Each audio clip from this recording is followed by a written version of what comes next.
Now, children, in the last class, we discussed about the food pipe or esophagus. But since time was up, so you could not underline certain things, just please take a pencil in your hand, open page number 25, and underline few of the points which are important. I told you that it is a pipe-like structure which connects the mouth, yes, and the stomach. And here, no digestion process take place. All of you please be sure that your speakers are off. Again, this way. Yeah. Yes. Okay. Now, no speakers should be on. As soon as you join, please put your speakers off.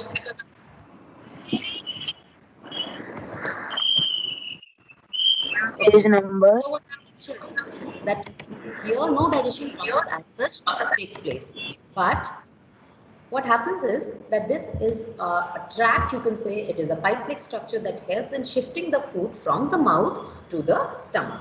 Now, how is it possible? How this shifting is possible? It is because of the peristalsis movement. Okay, now all of you just look at me. It is possible because of the peristalsis movement. What is peristalsis movement? It is this type of, see, contraction and then relaxation. Contraction and then relaxation. This is how. This type of movement keep taking in place inside this pipe-like structure. This is called peristalsis movement, and because of this, see, if this is going to happen, of course, the food or whatever thing is there, that is going to shift down. Utkarsh Pathak, please put your camera off so that everybody is able to see me. Please put it off. You can put it on when the time when I put it off. Okay, so just see this type of movement. Yes, this type of movement. This is going to help food shift down, and this is called peristalsis movement. So please underline this word peristalsis.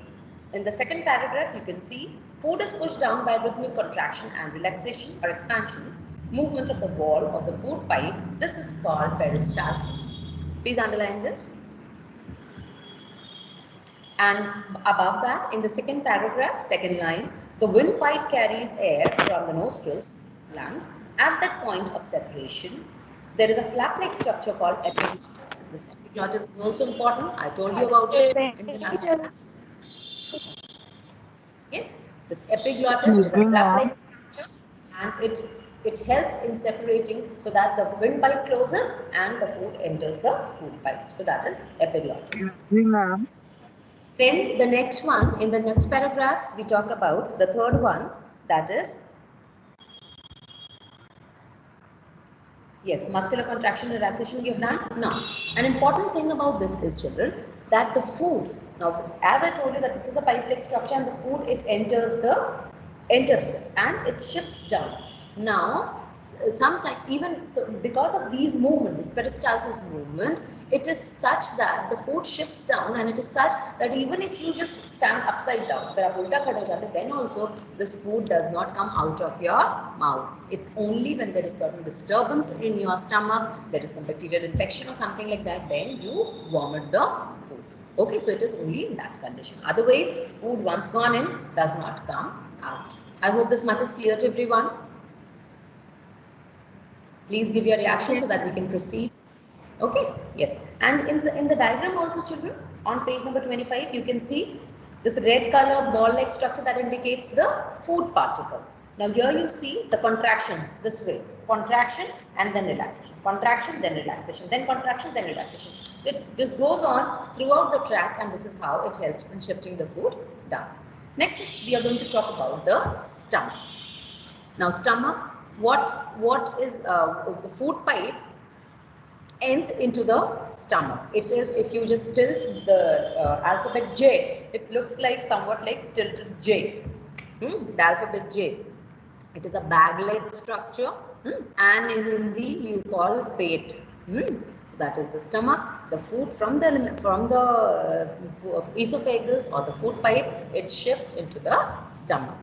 The lining of the stomach, children, the inner lining of the stomach, like this is the stomach. All of you just look to the position of my hand. This is the stomach. This is the outer lining, and this is the inner lining. Inner lining, outer lining, inner lining. The inner lining is having a layer of mucus. What is mucus? Mucus is sticky substance. Mucus helps in shifting the food And without it, it is also there, it is also present that it does not hurt, since you know that these internal organs, they are very, very soft. They are very soft, they are not at all hard. So the food, if it is hard, it can cause harm to the inner lining. So that is why mucus is there, so that as soon as the food enters it, it can easily slip. So mucus is present, sticky substance is present for the proper shifting and for the proper movement of the food inside the stomach. Several other things are also present. So all of you, what you will do is turn your underline thick walled J-shaped muscular bag. The first line, please underline this. Thick walled J-shaped muscular bag. And then underline, come to the second last line. The walls of the stomach are responsible for churning action of mixing the paste like food. Churning. Like you must have seen a churner at home that mama uses to take out the cream from the milk. So that churning action. What is churning action? I'll just show to you. Since yes, like at home, mathani is used. Churner. You just do like this and it gets churned. Now, the next thing that you need to underline is the components. Now here, digestive. Now from the, what is the work of the stomach? Here also, digestion process takes place. That means the breaking of the food takes place. As I told you that in mouth, because of salivary gland, the action of saliva, food breakage takes place. Then this esophagus is not responsible for any digestion. It just shifts the food down to the stomach. But here in the stomach also digestion process takes place. Gastric juices. Now the word gastro, it refers to stomach. So the gastric juices, that means the juices from the stomach are secreted, and these juices, these gastric juices, they mix with the food, the churned food, and they even break down it to the simpler components. Some other things are also present. They are hydrochloric acid. Now hydrochloric acid is a very, you can say, dangerous acid when we talk about, but here in the stomach it is present in very dilute form. So this also helps in breaking down of the food. Then the enzyme, I've already told you about the enzyme. They help in the quick action of any reaction. Yes, they increase the rate of the reaction or they slow down the rate of reaction. So here also just please underline gastric juices, mucus, hydrochloric acid and protein digesting enzyme are present. Pepsin, please underline protein digesting enzyme, pepsin are present in the stomach, and these, they play different role. Like the mucus, it protects the inner lining as I told you, so that the food, when it strikes the inner lining, it does not disturb or it does not harm the inner lining. That is the work of the mucus. Then the acid which is present, I talked about the hydrochloric acid. This acid, children, it helps in killing the bacteria that are present, that enter along with the food, and then the pepsin, it breaks down the proteins into simpler components. So here you understand that when starch got converted into sugar in the mouth because of the action of saliva, here protein is getting converted into simpler substances, that is in the stomach. So this is about the stomach. These are important points about stomach. Now children, in your book it is not given, but all of you just turn to page number 22 and please observe whatever we have done till now. Just observe in the diagram. You can see the oral cavity, the mouth part. Now from the mouth, it ends into pharynx as I told you, and then from the pharynx, it ends into a pipe-like structure which is mentioned as esophagus. And initially only when I started, I told you that there only in bracket mention esophagus is called food pipe. Please write down food pipe. If you have still not written, write food pipe. Now this food pipe or esophagus, it then enters into this tilted J-shaped structure, bag-like structure. This bag-like structure is called stomach. It is already mentioned. Is everyone seeing? Please give your reaction. Any problem, please interrupt here only. No, ma'am, no problem. Okay. Now children, this stomach, you can see again it ends into coiled structure. Okay, coiled structure, which is the small intestine. So, small intestine, all of you please label, since it is not labeled. Please, all of you label the small intestine. That yellow colored coiled structure, can you see, children? Highly coiled, बिल्कुल coil spring जैसा. Can you see that? Yes, ma'am. So label it as small intestine. Please label it as small intestine. Then okay, till here we are done. Rest we will do later so that you understand actually what we are doing. So stomach, till stomach you have understood. Now children, after the stomach, the food is going to shift into the small intestine, and this is important for you to understand. Few points are important about it. First is that the total length of the small intestine is around 6 to 7.5 meter. Now understand, this long structure, because it is coiled, highly coiled, it is present in your body. If you are going to open it, it will be in meters. Just think 6 to 7 meters long. Please underline that. And what about the thickness? Its thickness is 2.5 centimeter. So it is 2.5 centimeter. Yes, you all are aware of this measurement. And it is a tube-like structure which is highly coiled. Highly coiled means so much of coiling is there. Done, children? Underline 6.75 meter and 2.5 centimeter. Yes, ma'am. Underlined. Okay. Now, yes. Now, children, just listen carefully so that this you can see also. Now, as I told you that gland, like salivary gland, a gland is a place from where secretion is given out. Yes, in your senior classes, you will be studying more about it. A gland is a particular position from in your body. There are glands, and these glands, they secrete some juices. So here you see that some glands are attached to it, like the liver, which is the largest gland. You should know this. Liver, the largest gland. Pancreas are there, which are leaf-like structure. Bile juice and pancreatic juice is secreted from it. Now just have a look in the diagram. You can see. Can you see that maroon colored structure? That is the liver. Can you see it in the diagram? Yes or no? That maroon big structure, somewhat triangular in shape, near the stomach. Yes, children? Yes, ma'am. So this is the liver. Important thing about it is the largest gland in the human body.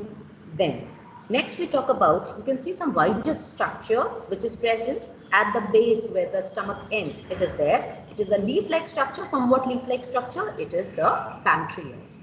It gives pancreatic juice, and liver, it secretes the bile juice. I hope this much is clear to you.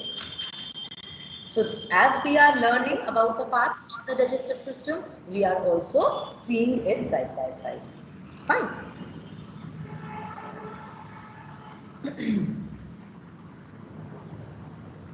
Now let's proceed. All of you just look here. See, like here you see my hand. Okay, you see this finger-like projections, children? Yes, these finger-like projection. Now just see, this is like it is made by God the same way. But do not right now consider it as my palm. आप इसको ऐसे सोचिए कि ये कोई normal structure है. Now just understand, all of you, very clearly.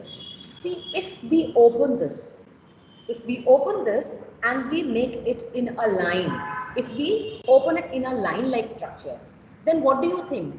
Is it going to increase or decrease? Just tell me. कोई एक आप ऐसे consider करिए, like you've taken a thread, a simple thread you've taken, and now just try to fold it this way. Yes. So when do you think the area will be more? When you fold it or when it is in a single line-like structure? Ma'am, when it is a single line structure. When it is a single line structure and you start folding it, it will reduce. That means when you fold something, when you fold it this way, ऐसे, upside down, ridges and grooves you form, the area is going to increase. More thread will be required. to make this up and down structure. The same type of structure is present in the wall of the small intestine, and this is to increase the area. See, already it is coiled. The small intestine is already coiled. Now we see to increase और area बढ़ाने के लिए for absorption. Since the absorption of the food has to be done here, to increase the area, this type of lining is there, and this is called villi. Single is villus and the plural is villi. So this type of lining is seen. So as more area is there, when there will be more area, of course more food absorption can be done, because these have blood vessels. You know, जो digested food होगा वो किसमें मिल जाएगा? Blood में. And from the blood we take it and we get the energy for doing work. So why these type of structure or villus or villi are present? Because this increases the area of absorption. More of the absorbed food can be taken in by the body. Any problem till here? Please inform. No, ma'am, no problem. Okay. Yes. So quickly just underline absorption. Second line, second paragraph, first word absorption. Please underline that this process takes place here. Then come to the third line. Finger-like projections called villi. Finger-like projection called villi. So you remember villi. And come to the next third line. Each villus has a network of thin and small blood vessels or blood capillaries. Then come to the third paragraph, first line. The liver is the largest gland of the body, as I just told you. And here only, now one more important thing is, here only the digestion process gets completed. Why? Because of these underlying, the action of the pancreatic juice given out from pancreas, action of the bile juice that is secreted from the liver. The action gets completed. Please underline, the carbohydrate get broken into simple sugar like glucose and fats, into fatty acid and glycerol, and proteins into amino acid. So this is how, like I was telling you continuously, that the complex food item is broken down into simple one. अब आपको ये समझ में आ रहा है कि what was complex, and when it breaks down, what is the simple one. So this is the simpler form of the carbohydrate, protein, fats, and the proteins. Sorry, fats. So this is how we have come to the end of today's class. Your homework is, you're going to revise what we have discussed today, and please make sure that you match your revision with the diagram. Fine, children? So take care of yourselves till we meet again. Bye-bye. Thank you, ma'am. Thank Bye, you, ma'am. ma'am. Bye, Have a nice day, ma'am. ma'am. Thank you, ma'am.